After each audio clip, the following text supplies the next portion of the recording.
screaming at shadows, shaking uncontrollably for days after battle, watching comrades walk off cliffs because their minds couldn't process what they'd witnessed. Medieval soldiers didn't just die from swords and disease, they broke mentally from sustained trauma that had no name, no treatment, and no mercy. The psychological casualties of medieval warfare were as devastating as the physical ones and far more invisible. Hollywood shows you warriors who shrug off violence, fight again the next day, and never question what they've done. Real medieval soldiers developed symptoms we'd now recognize as PTSD, depression, dissociation, and psychotic breaks. Once you understand how war actually destroyed minds, every heroic soldier becomes a walking time bomb of psychological damage.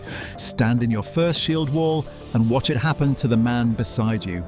The enemy charges, steel crashes into flesh, blood sprays across your face. The farmer-turned-soldier next to you starts screaming, not from pain, from his mind shattering. You'd see his eyes go distant, unfocused. He'd drop his weapon, start mumbling. Sometimes they'd freeze completely, standing rigid while combat raged around them. Sometimes they'd run, not tactically retreating, but blind panic running that didn't stop until they collapsed from exhaustion miles away. Medieval chroniclers called it battle madness, or said demons possessed the afflicted. We'd call it acute stress reaction, the immediate psychological break when sensory input overwhelms the mind's ability to process. The sights, bodies torn apart, friends dying. The sounds, screaming that never stops, metal crunching through bone. The smells, blood, shit, opened intestines. Your brain wasn't designed to handle that level of horror. You'd watch these men after battles. Some would stare at nothing for hours. Some would weep uncontrollably. Some would laugh, high-pitched, manic laughter that told you something inside had snapped. Commanders recognized the symptoms even without understanding the cause. Once a soldier caught the madness, he was useless in combat, sometimes permanently. The physical symptoms were unmistakable. You'd see soldiers shaking so violently they couldn't hold weapons, vomiting repeatedly though they'd eaten nothing, losing control of their bowels, hyperventilating until they passed out. Their bodies were rejecting the trauma their minds couldn't process. Medieval medicine had no answer. Some thought bloodletting would help, draining corrupted humors that caused the madness. It didn't work. Some tried prayer and exorcism, also useless.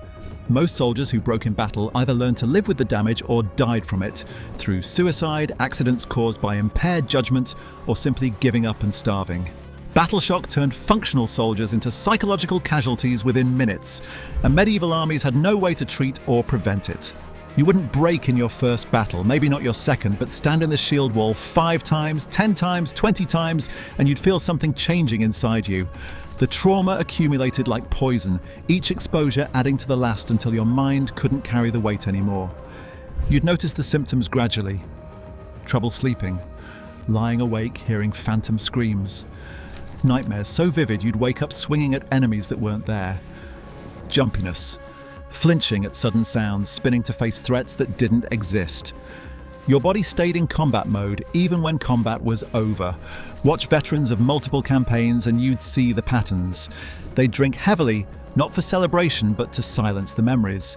They'd avoid talking about battles, changing subject when younger soldiers asked for stories. They'd isolate themselves, unable to connect with people who hadn't experienced what they had. The hypervigilance was exhausting. You'd see veterans constantly scanning for threats, choosing seats where they could watch doors, reacting to movement in peripheral vision. Their brains had learned that danger could come from anywhere at any moment, and they couldn't unlearn it. Some veterans developed what medieval people called soldier's heart, what we'd recognize as severe PTSD.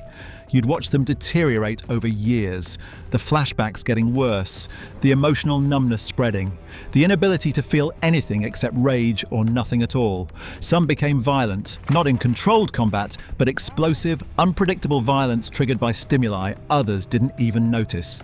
Medieval armies had no concept of rotation or recovery time. You fought until you died, deserted, or became too damaged to fight. Veterans who survived multiple campaigns often did so by becoming emotionally dead, functional in combat, broken everywhere else. The thousand-yard stare medieval artists sometimes captured in soldier portraits? That was trauma etched into faces.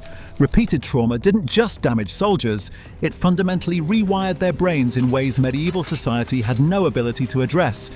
You'd kill your first enemy and wait to feel something. Guilt, remorse, horror. Instead, you'd feel nothing. The emotional numbness was your mind protecting you from processing what you'd become. But that protection came with a cost medieval soldiers couldn't escape. Stand in a village your army just sacked and watch soldiers realize what they've done. You'd see men who'd laughed while burning homes suddenly sitting silent, staring at their hands. The disconnect between their actions and their moral framework created psychological damage that had no medieval name, but destroyed lives nonetheless. Moral injury, the term modern psychology uses, came from violating deeply held beliefs about right and wrong. Medieval soldiers were raised Christian, taught that murder was sin, that protecting the innocent was sacred duty. Then they'd spend campaigns murdering and harming innocents. The cognitive dissonance broke something fundamental. You'd watch veterans struggle with what they'd witnessed and participated in. The farmer they'd killed who looked just like their uncle. The village they'd burned that reminded them of home. The woman they'd failed to protect, or worse, hadn't failed to harm. These memories accumulated like unpayable debts. Some soldiers coped by compartmentalizing. The person who did those things wasn't really them. They'd speak about wartime actions in third person, as if describing someone else. Some doubled down, embracing brutality completely, becoming the monsters their actions suggested they were. Most just carried the weight silently, letting it crush them slowly over years. The religious dimension made it worse. Medieval Christianity promised damnation for sin. Soldiers who'd killed in war could theoretically be absolved through confession, but many couldn't reconcile their actions with any theology. You'd see veterans making pilgrimages, desperately trying to buy forgiveness they couldn't give themselves. Most died believing they were damned. Suicide rates among medieval veterans were impossible to document accurately. The church forbade it, so families hid it. But you'd hear the stories: the veteran who accidentally fell from the castle wall, the soldier who walked into the forest and never came back, the man who drank himself to death not from celebration but from deliberate self-destruction. Medieval soldiers carried moral wounds that medieval society couldn't acknowledge or treat, and many never recovered. Stand in sustained combat and you'd feel your perception changing. Sounds would become muffled or impossibly loud. Time would stretch or compress, minutes feeling like hours, hours vanishing in seconds.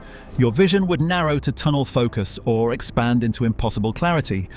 Your mind was breaking from sensory overload, and the breakdown felt like losing grip on reality itself. You'd hear veterans describing battles they couldn't fully remember, not because they weren't there, but because their minds had partially checked out during the trauma. They'd recall fragments, a specific face, a particular sound, but the overall experience would be fog. Dissociation was their brain's emergency shutdown to prevent complete psychological collapse. Some soldiers dissociated so completely they'd perform complex actions with no memory of them afterward. You'd watch a man fight effectively, kill multiple enemies, retreat with his unit, then have no recollection of any of it hours later. His body fought while his mind hid somewhere safe. The disconnect was protective in the moment, but terrifying afterward. The sensory distortions persisted after battles.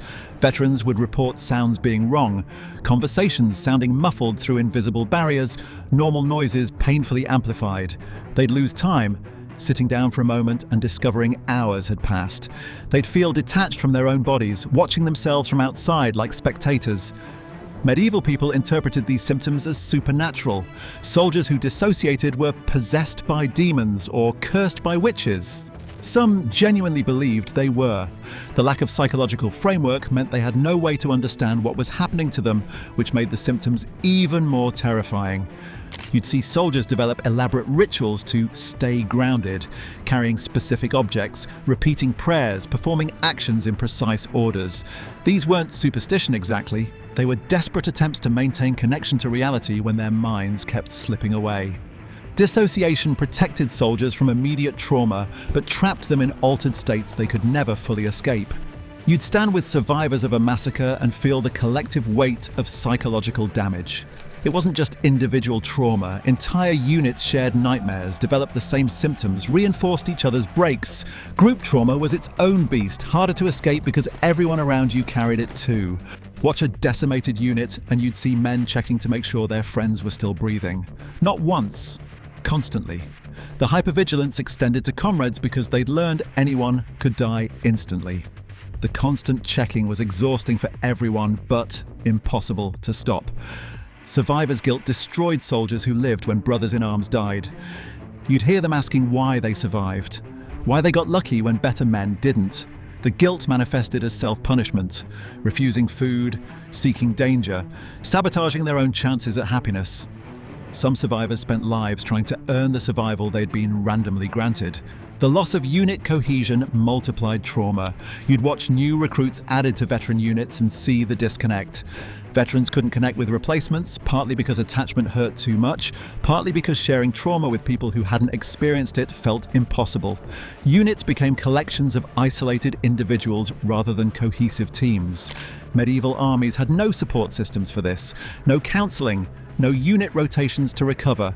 Veterans either held together through informal bonds with other damaged men, or they broke completely and disappeared. The strong social stigma against showing weakness meant most suffered in silence. You'd see entire villages affected when soldiers returned broken. Families couldn't understand what had changed. Veterans couldn't explain. The psychological distance between soldier and civilian was unbridgeable, leaving veterans isolated in communities they'd fought to protect. Group trauma trapped soldiers in shared psychological damage with no way out, and medieval society had no tools to address collective breaks. Medieval soldiers' psychological trauma didn't stay psychological.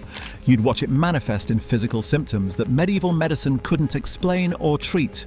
Veterans would develop mysterious pains, headaches that never ended, stomach problems with no apparent cause, chest pains that felt like heart attacks. Modern medicine would recognize these as somatic symptoms of psychological trauma. Medieval doctors called them curses or humoral imbalances and prescribed useless treatments. The sleep disturbances were universal. You'd see veterans who hadn't slept more than a few hours at a stretch in years. Every time they closed their eyes, they'd be back in battle. The chronic sleep deprivation caused its own cascade of problems: impaired judgment, weakened immunity, accelerated aging. Many veterans looked decades older than their actual age. Some developed tremors, hands shaking uncontrollably, making fine work impossible. Former archers who couldn't hold a bow steady, blacksmiths who couldn't control their hammers. The tremors had no physical cause medieval doctors could find, but they ended careers and destroyed livelihoods. You'd watch veterans' health deteriorate faster than civilians of the same age. The chronic stress response, bodies stuck in fight or flight mode, wore them down. They'd develop heart problems, digestive issues, susceptibility to every illness that passed through. Their bodies were burning out from sustained psychological stress. The substance abuse was both a coping mechanism and symptom. Veterans drank to silence the memories, to sleep without nightmares, to feel something other than rage or nothing. Medieval ale was weaker than modern alcohol, but veterans would drink themselves insensibly daily. Some used medicinal herbs, mandrake, henbane, poppy, in doses that bordered on poisonous, seeking oblivion. Trauma destroyed bodies as efficiently as it destroyed minds, and medieval medicine couldn't treat either. Movies show warriors who experience violence without consequences, fight repeatedly without breaking, and go home unchanged. Stand with real medieval soldiers and you'd see something completely different. Men broken by experiences their society couldn't acknowledge or treat, carrying invisible wounds that never healed. Hollywood shows PTSD as rare exception. Medieval reality was that most soldiers who survived sustained combat developed symptoms we'd now recognize as trauma disorders. The issue wasn't whether soldiers broke, it was when and how severely. Films depict battles as defining moments that heroes remember proudly. Real soldiers tried desperately to forget, failed, and spent lives haunted by memories they couldn't escape. The glory was fiction. The trauma was inescapable. Movies ignore the moral dimension entirely. Real medieval soldiers carried guilt for actions that violated everything they'd been taught about right and wrong.